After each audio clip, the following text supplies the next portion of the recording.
President Donald Trump arrived at the NATO summit here in Brussels with a bang this morning. He was at a breakfast meeting before even the official proceedings began when he suggested that Germany was somehow beholden to Russia because of a gas pipeline project. That was the first of several controversial statements that he made.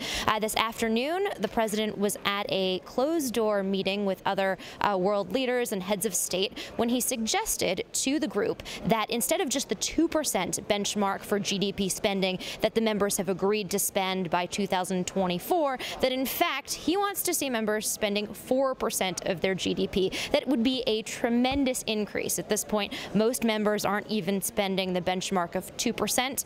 White House Press Secretary Sarah Huckabee Sanders sort of downplayed the significance, saying that this was a suggestion that the president made at the summit last year, something that he suggested before, and it doesn't sound like he was making any particular threats. But the president, even before he arrived at the summit, has been hammering European leaders, NATO leaders, insisting that they spend more of their GDP on defense. The president is accusing them of basically freeloading off of the United States. He said that American taxpayers are sick of it, that America can't afford to do it, and suggested that America has much less to gain from the NATO alliance than European allies. That is something that's really shocked people across the continent, shocked America's longtime allies who feel that the NATO alliance is still incredibly important, and all the more important considering Russia's recent aggressions. Now, the president has also continued to describe this 2% GDP in an unusual and inaccurate way. The president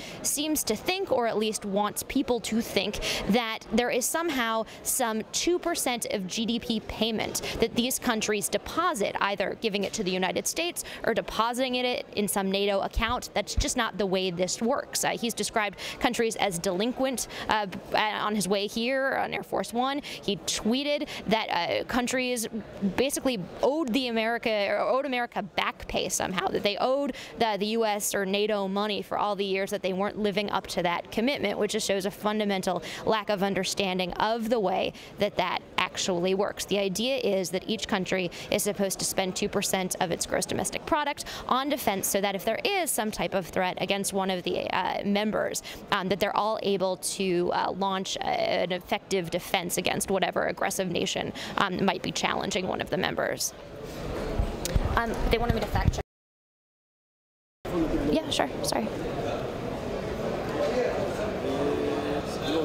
Okay, so during his breakfast this morning, the president also made a second questionable comment when he suggested that Germany was somehow beholden to Russia because of this new pipeline project. It's called the Nord Stream 2 project. It's set to be online in 2019. This has been a controversial project, been opposed by several of the Eastern European nations who are concerned that the pipeline would bypass their nations, but it's something that Germany has been very interested in. It's something that would double the amount of energy that they'd be getting from Russia. And the president really went off on Angela Merkel. He's had quite a tense relationship with her,